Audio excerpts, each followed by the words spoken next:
अकबर बीरबल की कहानी। उम्र बढ़ाने वाला पेड़, एज इंक्रीजर ट्री।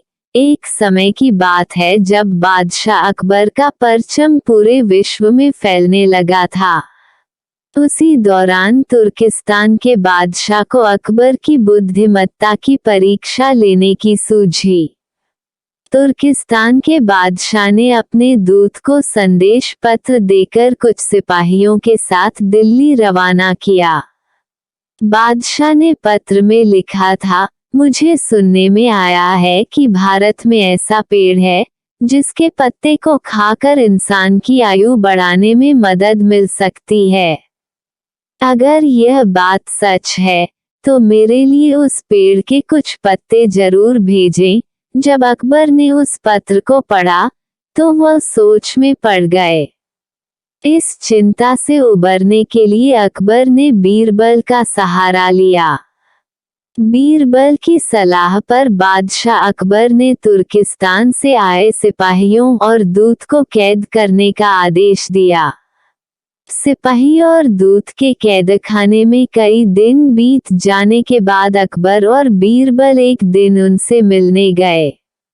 अकबर और बीरबल को आते देखकर वो सोचने लगे कि उन्हें रिहाई मिल जाएगी, लेकिन ऐसा नहीं हुआ। बादशाह अकबर जब उनके पास पहुंचे तो उन्होंने दूत से कहा, जब तक इस किले की एक दो ईंट गिर नहीं जाती तब तक आप लोगों को आजाद नहीं करेंगे। ऐसा होने तक आप सभी के लिए यहाँ खाने पीने का पूरा इंतजाम किया जाएगा। इतना कहकर बादशाह अकबर और बीरबल वहां से चले गए। उनके जाने के बाद दूत और सिपाही कैद से निकलने के लिए उपाय सोचने लगे। जब कोई रास्ता नजर नहीं आया तो भगवान से प्रार्थना करने लगे।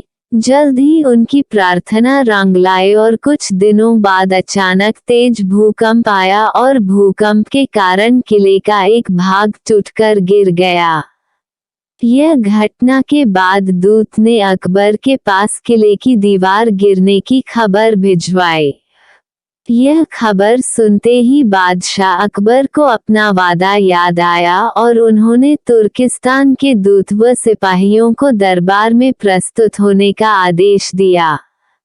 उनके दरबार में पहुंचते ही बादशाह अकबर बोले, अब तो आप सबको अपने बादशाह के द्वारा भेजे गए पत्र का उत्तर मिल गया होगा। अगर अब भी आपको समझ नहीं आया है तो मैं समझा देता हूँ। तुम सिर्फ 100 लोग हो और तुम्हारी आह सुनकर किले का एक हिस्सा गिर गया, तो सोचो जिस देश में हजारों लोगों पर अत्याचार होते हैं, उस देश के बादशाह की आयु कैसे बढ़ेगी। लोगों की आह से उसका पतन तो निश्चित है। हमारे भारत देश में किसी गरीब पर अत्याचार नहीं होता। यही होता है आयुवर्धक वृक्ष। उसके कुछ दिन बाद बादशाह ने उन सभी को उनके देश भेज दिया है और रास्ते में होने वाले खर्चे के लिए कुछ पैसे भी दिए। दूत ने तुर्किस्तान पहुंचकर भारत में घटित सारी बात विस्तार से बादशाह को बताए। अकबर बीरबल की बुद्धिमत्ता देखकर तुर्किस्तान के बादशाह ने दरबार में उनकी बहुत प्रशंसा की। कहानी से सीख। इस कहानी से यह सीख मिलती है कि सभी के साथ प्रेम से रहना चाहिए और कमजोर पर अत्याचार नहीं करना चाहिए। साथ ही वही देश तरक्की करता है जहां प्रजा सुखी रहती है।